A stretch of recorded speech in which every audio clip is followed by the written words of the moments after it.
லாவண்யாவுக்கு வந்து நல்ல பழக்கவழக்கங்கள்லாம் சொல்லி தரணும், பூஜையெல்லாம் வந்து பண்ண சொல்லி தரணும் அப்படின்னு சொல்லிட்டு, அஞ்சலிக்காக வந்து அபி வந்து ராகவ் வீட்ல வந்து ஒர்க் பண்றாங்க. இந்த சூழ்நிலையில தன்னோட அப்பாவுக்கு ஆப்ரேஷனுக்காக பணம் சேர்க்குறாங்க அபி.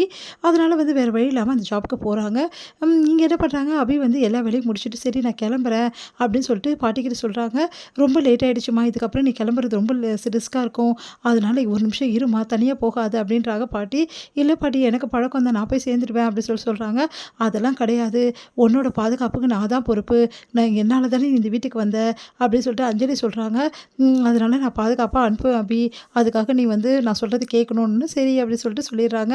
அடுத்து வந்து ஆகாஷ கூப்பிட்டு, "ஆகாஷ் நீ எடுத்துட்டு வந்து விட்டுட்டு வா வந்து அபிய அவங்க வீட்ல" அப்படி சொல்றாங்க. ஆகாஷ் யோசிக்கிறாரு. நம்ம போறதோட அண்ணன் போனது தான் நல்லாயிருக்கும். அப்பதான் அபியும் அண்ணனும் நல்லா பேசி பழக முடியும். என்ன பண்ணலாம் அப்படி சொல்லிட்டு ஆகாஷ் யோசிக்கிறாரு. உடனே ஆகாஷ் வந்து இல்ல எனக்கு முக்கியமா வந்து ஆஃபீஸ்ல வந்து இப்ப மீட்டிங் வச்சிருக்காங்க. Online meeting. அத நான் அட்டெண்ட் பண்ணி ஆவணும். அதனால நான் இப்ப போக முடியாது அப்படின்ற மாரி சொல்றாரு. என்னடா நீ இப்படி சொன்னா எப்புட்றா?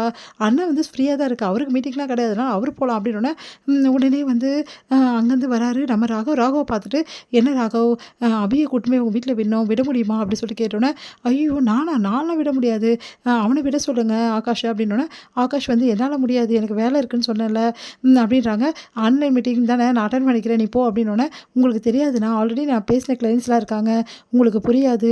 அத நான் தான் பண்ணி ஆவணும்னு" சொல்லிட்டு ஆகாஷ் சொல்றாரு. "என்னடா விளையாடிட்டு இருக்கீங்களா 2 பேரும்? அந்த பொண்ணு எவ்வளோ நேரம் நிப்பா? இவ போறியா இல்லையா ராகவ்?" அப்படின்னோனே, "சரி, சரி நான் போறேன்க்கா" அப்படின்னு சொல்லிட்டு ராகவ் வந்து போறாரு. அபியும் கூட போறாங்க. அடுத்து வந்து ராகவும் அபியும் வந்து வண்டியில போயிட்டுருக்காங்க. அப்ப ராகவ் பார்த்துட்டு, "ஐய்யய்யோ! இந்த டெரர் பார்ட்டி வேற கூட வருதே. என்ன பண்ணுறதுன்னு தெரியலையே. இந்த டெரர் பார்ட்டி கூட வராம இருந்தா நல்லாயிருக்கும். வேற வழி இல்லாம வந்தாச்சு. வேற வழியே கிடையாது" அப்படின்னு சொல்லிட்டு, எப்படி குளிருது தெரியுமா? கொஞ்சம் கம்மி பண்ணி வைங்க ஏசி" அப்படின்னோனே, கம்மி பண்ணியா வைக்கணும்" அப்படின்னு சொல்லிட்டு நல்லா அதிகப்படுத்தி விட்டுறாரு.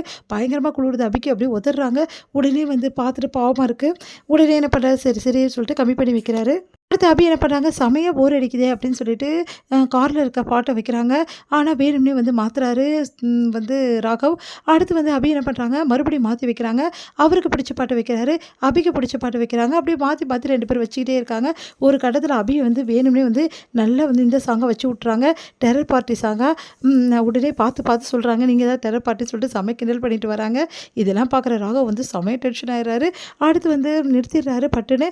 "என்ன நிறுத்திட்டீங்க?" அப்படி சொல்லிட்டு கேட்குறாங்க. "எனக்கு ஒன்றும் பயம் இல்லை. இவர்கிட்ட நான் கேட்பேன்" அப்படி சொல்லிட்டு கேட்குறாங்க. உடனே வந்து, "உன் வீடு வந்துருச்சா? அதான் நிறுத்திட்டேன்." "வீடு வந்துருச்சா? அதுக்குள்ளேயுமா? பின்ன இவ்வளோ ஆட்டம் போட்டு வந்தீங்கன்னா வீடு சீக்கிரமா தான் வரும்" அப்படின்றாரு.